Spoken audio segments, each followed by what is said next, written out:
بەگشتی پێشانگاکە زۆر باشە و زۆر دڵخۆشم کە ساڵانە ئەو پێشانگایە دەکرێتەوە کتێب لەبەرەوەی پێویستە هەموو تاکە بخوێنێتەوە. ئەم بخۆم زیاتر حەزم لە کتابی سیاسە، دیپلۆماسی ئینگلیزی و هێشتا نەمدیتەوە، بەس ئەکیدم دەیبینەوە کتابی دڵخوازی خۆم دەبینەوە لێرە. وتێکی ئینگلیزی زۆر جوان هەیە دەرێت success it's not about what you do, success it's about what you become. سەرکەوتن سەبارەت بەوە نییە کە ئەتو چی دەکەی لە ژیانت، سەبارەت بەوەیە کە تۆ دەبیت بەچی و خۆت پێدەگەینی و خۆت دروست دەکەی. بۆیە سەرەتا پێش دەستپێکردنی هەر بوارێک لە بوارەکانی ژیان پێویستە لەو بوارە خۆت شارەزا بکەی و خۆت دەوڵەمەند بکەی و خۆت پرچەک و پرزانیاری بکەی بەڕاستی. یەک کێشە هەیە، یەک کێشە کتێب زۆرە خوێنەر کەمە، ئەو کێشەکەیە. ئەم کێشەش تەمان جوزوری تری هەیە، ئەسبابی هەیە، هۆکاری هەیە. بۆچی وایە؟ خۆت دەزانی بۆچی وایە، من شەزانم بۆچی وایە. سەرکەوتوو مسواسانەکەم بەڵام بوونی گرنگە، یعنی چکە هەر بەش بە حاڵی خۆی خوێنەر هەیە و کتێب ناکرێت، ژیان بەبێ کتێب ناکرێت، چکە خۆت دەزانی هەرچەند مەسەلەی تەکنۆلۆژیا و بابەتی خۆت دەزانی، ینی لاپتۆپێک بۆتەوەی باعیسی وەڵ بەڵام هەر بەدیلی کتێب نییە، تا ئێستا بەدیلی ڕۆژنامەش نییە لە ئاسی وڵاتانی ئەوروپایش تا ئێستا. والله من یەک هەفتەیەکە خۆم ئامادە کردو بۆ ئەم ڕۆژە و بەجددی بەتایبەتی بۆ لەم بەشەشم، چونکە ئەو کتێبانێک کە من دەمەوێت بەڕاستی هەمووی لەم بەشەیە هەبوو. ئەو عەلاقەکانی منە کە چەند کتێبم بردو زۆرم کڕیوە سەراحەتەن.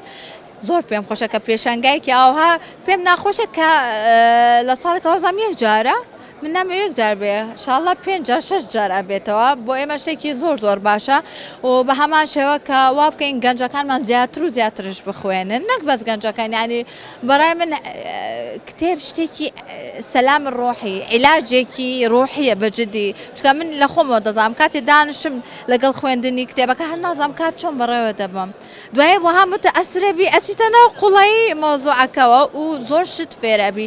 شەخسی خۆم ئێستا بڵێم پێش 2-3 ساڵ وا قوڵ نەبووم لا خوێندنەوە کتێب، هەمان عەقڵیەتم هەیە نەوەڵە زۆر گۆڕاوم، یعنی زۆر شت هەیە ئەڵێم باشە من بۆ وا بوو ئێستا چۆن وام لێ گۆڕا. خۆت تش هەز بە خۆت ناکەی لەگەڵ خوێندنەوەی ئەو کتێبە کەسایەتی شت ئەگۆڕێ، بیرۆکەت هەموو دەگۆڕێتەوە و بەجددی دەست و چاویان خۆش بێ کەەوە پێشەنگە جوان و تایبەتیان لێرە ئەنجامداوە، هیوادارم زیاترش ئەنجامی بدەن.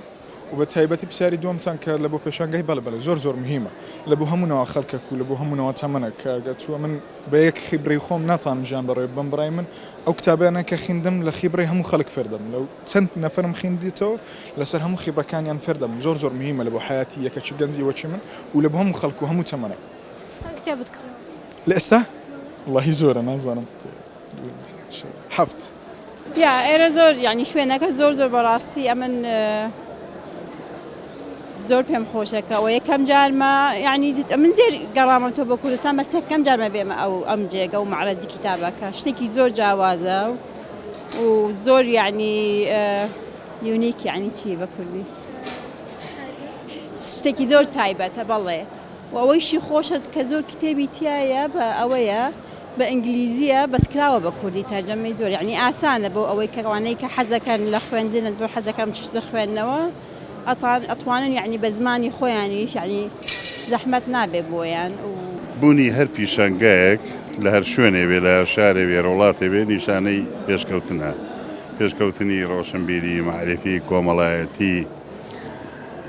ئەم پیشەنگایش ئەوەندەی تا ئێستا دیومە سەرچاوی باشتیایە، بەڵام لە چاو ساڵانە هەزەکەم نرخەکان گرانن. ئەبێ سەرپەرشتیاران ئەم پیشەنگایە لە وەزارەت و حکوومەتی هەرێم کارێ بکات نرخیان پێدا بەزێنێ بۆی گەنج و خەڵک بتوان کتێبەکان بکڕن. سوپاس بۆیەوە کە لە زۆر شوێنەتان بینم.